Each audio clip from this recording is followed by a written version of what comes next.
আয় আয় বলছি আয়। একই এরকম ভাবে চেল্লামিল্লি করছেন কেন? এটা তো একটা ডাক্তারখানা নাকি? এইভাবে চেল্লামিল্লি করছেন কেন? আরে আপনি থামুন তো। আমার মেয়ের চেকআপ কে করেছে আগে সেটা বলুন। কেন? আমি চেকআপ করিয়েছি, কি হয়েছে?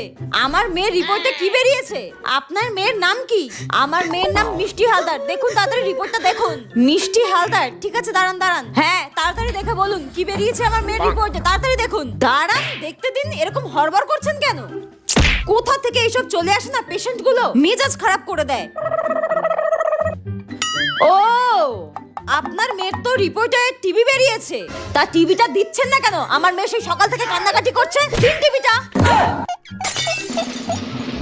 দিন তাড়াতাড়ি টিভিটা দিন। হ্যাঁ, আরে এই টিভি সেই টিভি নয়। আরে সে যেই টিভি হোক না কেন, আপনি টিভিটা দিন তো। আর শুনুন, কালার টিভি হলে কিন্তু ভালো হয়। এ কোন পাগল পেশেন্টের পাল্লায় পড়লাম রে বাবা। হ্যাঁ, আমি